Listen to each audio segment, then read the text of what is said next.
As quite a lot of you may know by now, I'm quite, well, passionate about medieval warfare and historical weaponry, and you may or may not know that I most especially prefer projectile weapons such as bows. I've used a lot, but today is quite a bit of an exception because in the post recently I actually obtained a brand new projectile weapon to try out.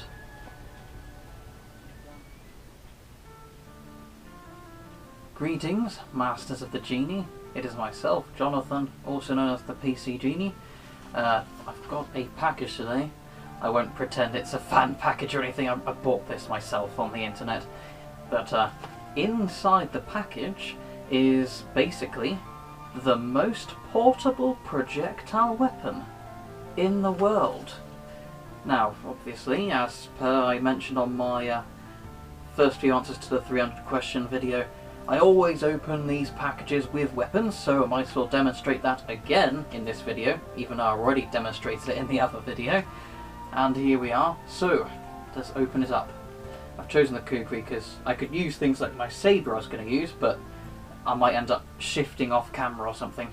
So, I think this is, yes, it's not the contents. I really don't want to destroy something that I've waited for.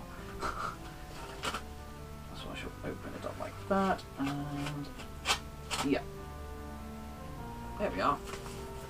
And here is an invoice. Okay. Anyway, so here we are. And inside, a polka dot package. Where do you even get this kind of stuff? It looks a bit like those shower curtain things. Here we are. I know how it works. Oh, that's an important part of the instruction. Have fun. So yes, it is this. You don't know what it is? Well, that's simple. I'll untie it for you because it seems to also have tie material around it. But I'm sure most of you guys have heard of the biblical story of David and Goliath and that sort of thing. And David, and some people might say, oh yes, a slingshot, but please bear in mind they're different things. This is a sling. Now, the difference between a sling and a slingshot is elasticated. You have a sort of the frame, elastic stuff, and the pouch. Pull it back, probably to an anchor point, similar to a bow. Twang, it releases and loosens the ball. Whereas this is a bit like a handheld trebuchet. You basically, I don't even have room in here. I'll demonstrate it later in one of these videos.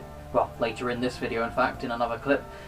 Basically, in this pouch, I'd put something like fairly hefty stone, and I'd twirl it, not to gain power. I mean, I just need to do a throwing motion, a bit like, you know, throwing a ball or throwing a stick.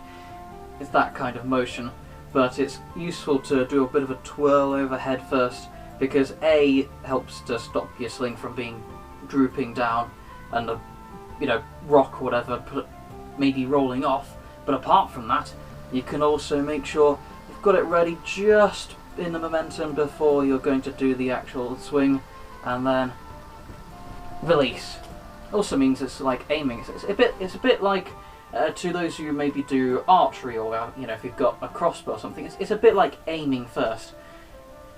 You can sort of be there, almost like the equivalent of full draw of a bow, even better analogy. And whilst you're getting your aim exactly right, and then when you're confident you've got it right, and then time it to get the momentum and sling. And then you've got a projectile that's basically free if you go for a rock off the ground, or you can buy or make things like baked clay or lead type projectiles, which you can then seat in there, do the appropriate sling, and then bam.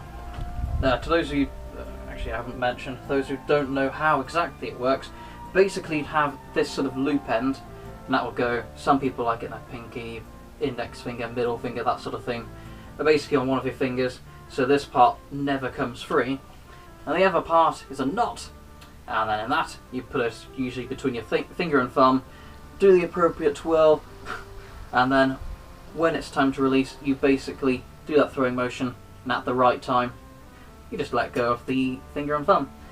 This part stays, the other part goes free, and it launches it. Again, it's very similar in function to a trebuchet, basically, except rather than having, you know, a giant block going like that, instead you've got your arm going like that. So it's a very similar concept, which may well be the inspiration for trebuchets, who knows.